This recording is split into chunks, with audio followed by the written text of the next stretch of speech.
Hello students, मेरा नाम है अरुण शर्मा। आप सभी का अरुण कोचिंग क्लासेस में बहुत बहुत स्वागत है। स्टूडेंट्स, आज मैं आपको क्वेश्चन नंबर 2 करवाऊंगा, है ना। तो एक बार हम इसको रीड कर लेते हैं।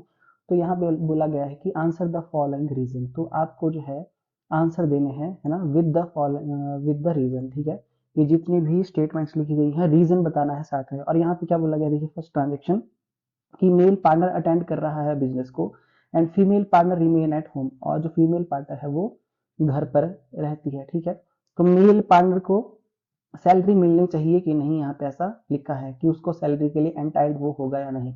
उसके बाद interest on partners capital will be paid even if the firm इनकर लॉस। ठीक है, तो मैं आपको बता देता हूँ ये सेकंड ट्रांजेक्शन बहुत इंपॉर्टेंट है। इसको कैसे किया जाएगा मैं आपको बता दूंगा। When interest is charge on profits. Next transaction है इंटरेस्ट ऑन पार्टनर्स लोन। तो इंटरेस्ट जो होगा वो पार्टनर के लोन पे मैंने आपको बताया था 6% से दिया जाता है ना। ये फर्म इनकर the loss. Okay, and Mohan and Sohan partner हैं, उनकी कैपिटल 2 लाख और 1 लाख है respectively. Firm earn a profit, firm को जो है वो 30,000 का प्रॉफिट यहाँ पे हो रहा है। तो मोहन क्या चाहता है कि वो कैपिटल की रेशियो में होना चाहिए डिस्ट्रीब्यूट, और जबकि सोहन जो है वो प्रॉफिट को इक्वली डिवाइड करने की डिमांड करता है। So there is no partnership deed.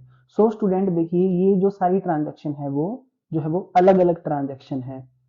ठीक है, मतलब ये मतलब क्या था, देखिए जो आपका फर्स्ट क्वेश्चन था वो एक फुल फ्लैज क्वेश्चन था। इसमें जी आर और एम पार्टनर थे और यहाँ पे पार्टनरशिप डीड नहीं बनाई गई थी, ऐसा बोला गया था। ठीक है, जबकि यहाँ पे ऐसा कुछ नहीं कहा गया है। ये सारी की सारी जो ट्रांजेक्शन है ये सेपरेट ट्रांजेक्शन है ना। ओके, तो मतलब ये अलग अलग ट्रांजेक्शन है सारी। और ये जो ट्रांजेक्शन यहाँ पे लिखी गई थी फर्स्ट क्वेश्चन में, वो सारी की सारी जो है जी आर और एम से रिलेटेड थी, है ना। तो अब इस क्वेश्चन को कैसे करना है, देखिए इस क्वेश्चन को कैसे किया जाएगा वो मैं आपको यहाँ पे देखिए बता देता हूँ। तो फर्स्ट ट्रांजेक्शन जो भी है हमारी, तो हम यहाँ पे देखिए लिख देंगे उसके लिए reason in the absence of partnership deed salary is not payable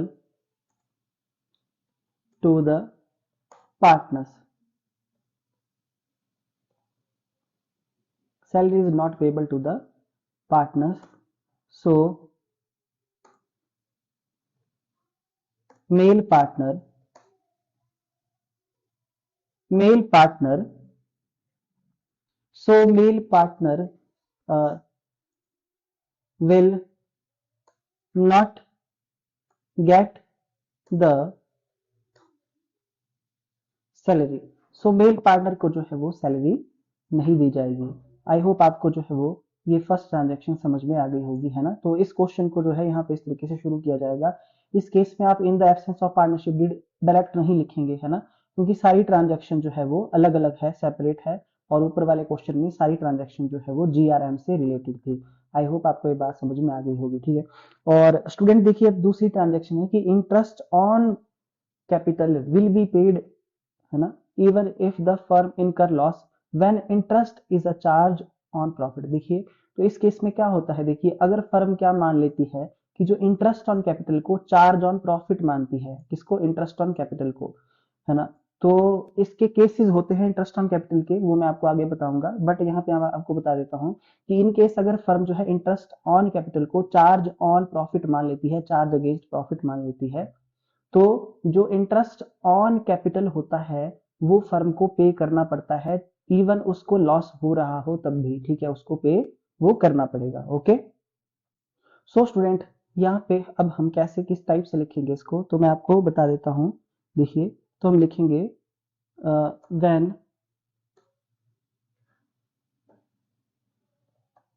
interest on capital is charge, है ना, चार्ज अगेंस्ट या चार्ज ऑन प्रॉफिट्स। तो in such case in such case full interest on capital, full interest on capital will be allowed, ठीक है, will be allowed whether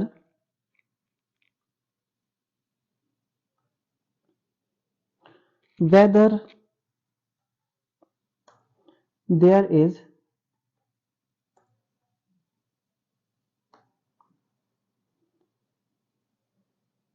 whether there is profit और loss, है ना, पूरा मैं आपको दिखा देता हूँ, प्रॉफिट और लॉस, ठीक है। तो स्टूडेंट इसका मतलब क्या हुआ कि इंटरेस्ट ऑन कैपिटल को अगर चार्ज ऑन प्रॉफिट माना गया है तो इस केस में इंटरेस्ट ऑन कैपिटल को अलाउ किया जाएगा चाहे फर्म को प्रॉफिट हो या लॉस हो, है ना। तो यहाँ पे हम लिख देंगे कि यस, है ना,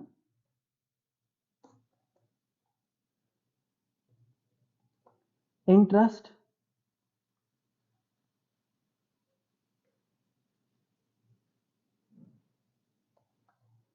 इंटरेस्ट ऑन कैपिटल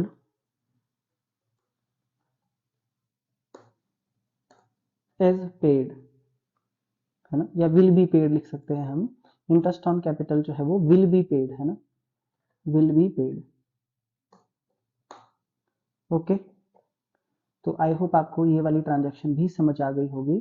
और इंटरेस्ट ऑन कैपिटल के जो केसेस होते हैं बच्चों वो मैं आपको जो है वो आगे जब हम आगे पढ़ेंगे, है ना, नेक्स्ट नेक्स्ट जैसे बढ़ते जाएंगे तो वो मैं आपको ज़रूर लिखवा मतलब बता दूंगा। सो आई होप आपको जो है वो इतना समझ में आ गया होगा, ठीक है।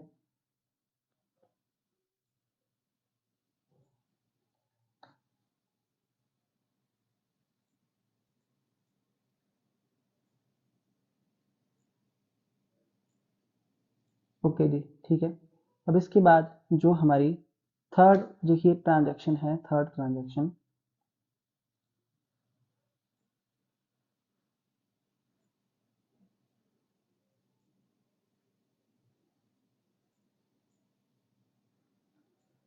तो थर्ड ट्रांजैक्शन में यहाँ पे क्या बोला गया है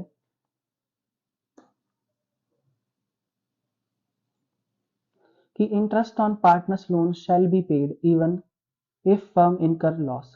तो देखिए जो इंटरेस्ट ऑन लोन होता है वो तो पे किया जाता है in the absence of partnership deed, है ना, जैसे कि मैंने आपको पहले भी बताया था। तो इंटरेस्ट ऑन लोन को तो पे किया जाएगा ही जाएगा, है ना। तो यहाँ पे हम क्या लिख देंगे, देखिए थर्ड ट्रांजेक्शन, तो यहाँ हम लिख देंगे कि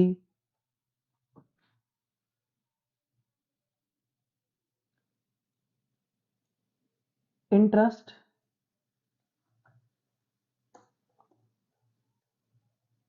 on loan, interest on loan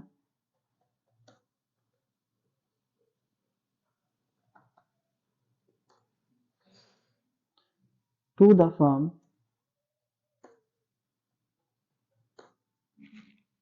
is a charge against profit, charge against profit that is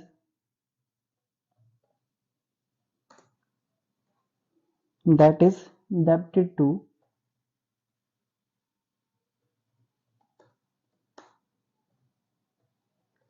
profit and loss account. So it shall be paid, है ना, तो मतलब इसको पे किया जाना चाहिए, it shall be paid even the firm suffer losses during a year। Okay, अगर फर्म को लॉस भी हो जाता है तो भी उसको क्या करना पड़ेगा, इसको पे करना पड़ेगा, ठीक है। सो स्टूडेंट आई होप आपको ये थर्ड ट्रांजैक्शन भी जो है वो समझ में आ गई होगी, है ना। सो देखिए एक बार फिर से बता देता हूँ कि इंटरेस्ट ऑन लोन जो है उसको वो चार्ज अगेंस्ट प्रॉफिट होता है और उसको प्रॉफिट एंड लॉस अकाउंट में डेबिट किया जाता है, ठीक है। और इन केस अगर फर्म को लॉस हो जाती है तो भी उसको वो पे करना पड़ेगा फर्म को, पार्टनर को। ओके, तो इंटरेस्ट ऑन मैं पूरा लिख देता हूँ यहाँ पे, इंटरेस्ट ऑन पार्टनर्स लोन, है ना। यहाँ पे मैं पार्टनर लिख देता हूँ, इंटरेस्ट ऑन पार्टनर्स लोन।